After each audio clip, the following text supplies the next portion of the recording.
మీ పిల్లలు ఫారెన్లో చదవాలనేది మీ కల? మీ కలను నిజం చేసే ఏకైక సంస్థ విదేశ్ కన్సల్ట్స్. నమస్కారం, వెల్కమ్ టు ఐ డ్రీమ్. నేను మీ విజిత. ప్రస్తుతం మనతో పాటు ఉన్నారు ప్రముఖ జ్యోతిష్య వాస్తు పండితులు, అగ్ని ఉపాసకులు బ్రహ్మశ్రీ తిరుపతి మూర్తి అవధాని గురుగారు మనతో పాటు ఉన్నారు. ఇప్పుడు గురుగారితో మాట్లాడి మరిన్ని సందేహాలన్నింటినీ నివృత్తి చేసుకుందాం. నమస్కారం గురుగారు. ఓం శ్రీ మహాగణాధిపతయే నమః.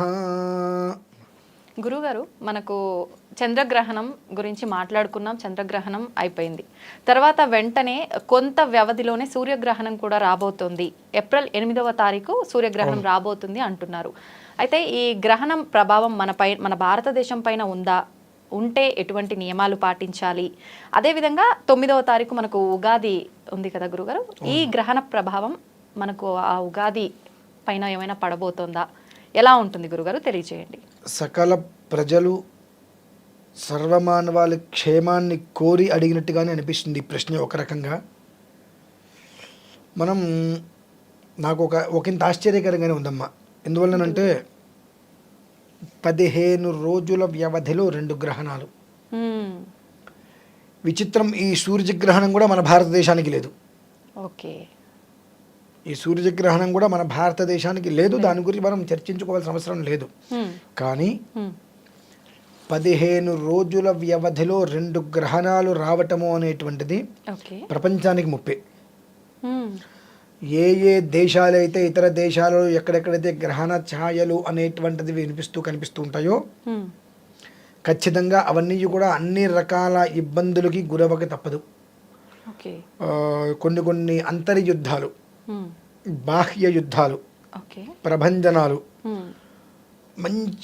చాలా ఉన్నత స్థాయిలో ఉన్నటువంటి ఒక్కసారిగా కింద పడిపోవటం, పతనానికి దారితీస్తామంటారు చూసారండి, అలా పతనానికి వెళ్ళిపోవటం, మాటల వలన జీవితాలు నాశనం అయిపోవటం. అంటే ఇప్పుడు కేవలము కూడా కౌరవ పాండవుల యుద్ధం జరిగిపోయింది కొంతకాలానికి. ఈ యొక్క సాత్యకి, కృతవర్మ వీరందరూ కూడా ఇష్టాగోష్ఠిగా కూర్చొని మాట్లాడుకుంటున్న సమయంలో వాళ్ళందరూ కూడా స్థాయి దాటేసి, అంటే అందరూ కూడా ఒక ఫంక్షన్ లాంటివి చేసుకున్నారు. అక్కడికి అందరూ వచ్చారు. ఎవరికి తినేది, ఎవరు తాగేది వాళ్ళు తాగేశారు. ఆ ఇదిలో స్పృహ కోల్పోయి ఒకళ్ళకొకళ్ళు పరిహాస ప్రసంగాలు కాస్త చాలా దారుణంగా తయారైనాయి. ఆ పరిహాసంలో గబిక్కిన ఒకళ్ళనొకళ్ళు నిందించుకోవడంలో ఎలా చెప్పొచ్చాళ్ళే సాత్యకీట చెయ్యి తెగిపోయిన మనిషి దగ్గరికి వెళ్ళి మెడకోసి వచ్చేట వీడు మహావీరుడు. ఇలా ఒకటి ఆ పరిహాస ప్రసంగం కాస్త సూటిపోటి మాటలుగా వెళ్ళి ఆ వంశాలన్నింటిలో కూడా ఒకరికొకరు పొడుచుకుని చచ్చిపోతారు. అటువంటి స్థితి అయితే మనం భారతదేశం కాకుండా అవతల వైపు మాత్రం మనం చూస్తామమ్మా. అది ఇక ఏ దేశమైనా కావచ్చు. చాలా అంటే చాలా యుద్ధ ప్రతిపాదిక విధానం మనం చూస్తాం. వాళ్ళకి అది కూడా ఇప్పటి నుంచే వాళ్ళు తెలుసుకోవచ్చు. ఆకాశంలో నక్షత్రాలు కాంతిహీనమవుతాయి. మామూలుగా ఆ పౌర్ణమి వచ్చిందంటే మంచి తేజస్సుగా ఉంటుంటుంది. అటువంటిది పౌర్ణమి రోజు నాడు కూడా నక్షత్రాలని కూడా కాంతిహీనంగా ఉంటాయి, తేజస్సు ఉండదు. కొన్ని విచిత్రాలు సంబంధం లేనివి మనం ఆవు గడుపున పంది పిల్ల పుట్టినటువంటి మనం ఖచ్చితంగా చూడగలుగుతాం. ఇలాంటి విచిత్రాలు మనం అక్కడ విదేశాల్లో చాలా మనం రోజుకొకటి వింటాం. అనుకోని ప్రమాదం జరిగింది, సంఘటన ఇలా జరుగుతుంది, ఎవరు ఊహించలేదు అనేటువంటివి మాత్రం సూర్యగ్రహణానంతరం, గ్రహణం నుంచే ప్రారంభం కొంచెం అయితే సూర్యగ్రహణానంతరము కుదిపేస్తుందండి. ఎలాంటి సందేహము లేదు అందులో. భగవంతుని అనుగ్రహం వల్ల ఈ యొక్క గ్రహణ ప్రభావం 2 విధానాలు, అంటే 2 గ్రహణాల ప్రభావం కూడా మన భారతదేశం మీద లేదు. కానీ మనకి కూడా అంతకు మించిన ఇబ్బందులు ఉన్నాయి ఉగాది నుంచి. ఎప్పుడూ కూడా కొన్ని ప్రభావాలు అనేటువంటివి స్థిమితంగానే ఉండాలి. అస్థిమితానికి గురైతే దాని యొక్క విశృంఖల విజృంభణం చూస్తాం. మనం ఎప్పుడో నాకు తెలిసి ఒక 14-16 సంవత్సరాల క్రితం అనుకుంటా ట్విన్ టవర్స్ని పేల్చేశారని ఒకటి విన్నాం. అది మర్చిపోరు ఎవరు.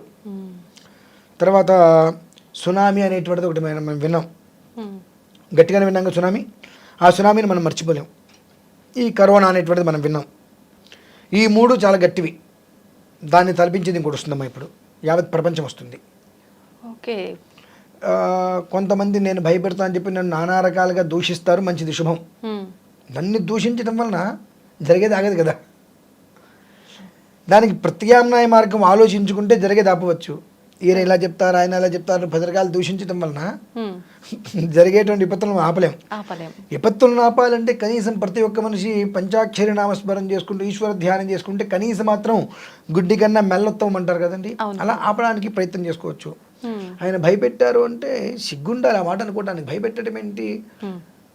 ఎంతోమంది పెద్ద పెద్ద వాళ్ళు జరగబోయే విషయాల్ని ముందే తెలియజేస్తూ ఉంటారు. మనకు కరోనా వచ్చే ముందు కూడా పంచాంగంలో ఉంది. మరి వీళ్ళందరూ కళ్ళు కనిపించలేదేమో, ఈ జ్యోతిష్ శాస్త్రవేత్తలు ముందు చెప్పలేరా అని అన్న వాళ్ళందరూ ఉన్నారు కదా. మన అప్పటి పంచాంగం తీసుకుని చూడమనండి. ఫలానా సమయంలో ఒక రకమైనటువంటి వ్యాధి వలన ప్రపంచం మొత్తం అల్లల్లాడుతుంది అనేటువంటిది రాసి ఉంది ముందే. అంటే మనకు అటువంటి కళ్ళు కనిపించవు. మాట అంటానికి నోరు ఇష్టం వచ్చినట్టు తిరుగుతుంది, నాలుగు తిరుగుతుంది, కానీ కళ్ళు కనిపించవు. కాబట్టి ప్రతి ఒక్కటి కూడా రాబోయేటువంటివి కొన్ని రాస్తారు, కొన్ని తెలియజేస్తారు. ఈ తెలియజేసిన ఎందువలన రాయలేకపోతారు అని అంటే గ్రహణ ప్రభావాలు, రాజ్యాధిక ప్రభావాలు ఇవన్నీ ఉంటుంటాయి. తద్వారా ఏంటంటే వెంటనే అవి కొన్ని రాయరు, మితిమీరిన ప్రమాదాలను రాస్తారు తప్ప దాని ఏమిటి అనేటువంటి రాయరు, డీటెయిలింగ్ ఉండదు అనేది. మనం విదేశాలలో మాత్రం చాలా అంటే చాలా భయంకరమైనటువంటి ఒక ప్రభావితం మనం చూస్తాం. కొంతమంది విదేశాలను వదిలిపెట్టి బయటకు కూడా వచ్చేయచ్చు. ప్రమాదాలు అంతేకాకుండా హత్యలు ఇటువంటి బాగా ఎక్కువగా పెరుగుతాయి. ఏది సూర్యగ్రహణం నుంచి విదేశాలలో ఎక్కడెక్కడైతే కనుక ఈ సూర్యగ్రహణ ఛాయలు పడి ఉన్నాయో అదంతయు కూడా చాలా అంటే చాలా దారుణమైనటువంటి పరిస్థితి మనం చూస్తాము. భారత యుద్ధం జరగరాదు అని చెప్పి భగవానుడు శ్రీకృష్ణ పరమాత్మ ఎంతగా ప్రయత్నం చేశారు అందరికీ తెలిసిందే. కానీ వ్యాస మహామహర్షి చెప్పారు, భారత యుద్ధం జరగడానికి మునుపు ఇలానే 15 రోజుల వ్యవధిలో 2 గ్రహణాలు రావటం. ఆయన అన్నారు, ఇటువంటి గ్రహణ స్థితి నేను కనీవిని నా చరిత్రలో నేను చూడలేదు అని చెప్పి వ్యాస మహర్షి వారే సాక్షాత్తు అన్న దాఖలాలు ఉన్నాయి. ఈ ఒక్క ప్రభావం ఏ స్థితికి వెళ్తుందో అనేటువంటి చాలా భయంగా ఉంది అని ఆయన అన్నారు. అటువంటి స్థితిని మనం భారతదేశానికి అవతలన్నటువంటి దేశాలు, యువతల దేశాలు కావచ్చు, భారతదేశం మినహాయించి మిగిలిన దేశాలలో చాలా అంటే చాలా ప్రమాదమైనటువంటి భరిత దృశ్యాలు మనం చూడక తప్పదు. దీని నుంచి బయటకు పడాలి అంటే లయకారకుడు అయినటువంటి ఈశ్వర ధ్యానం తప్పదు.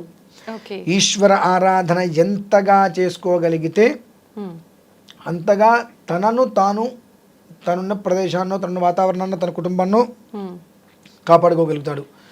కాదు ఏం జరుగుతుందో చూద్దామని అనుకుంటే చూసిన తర్వాత చూడటానికి ఏముండదు, ఏదైనా జరిగిన తర్వాత అనుభవించటమే. అనుభవించాలి, మంచి అనుభవించాలి.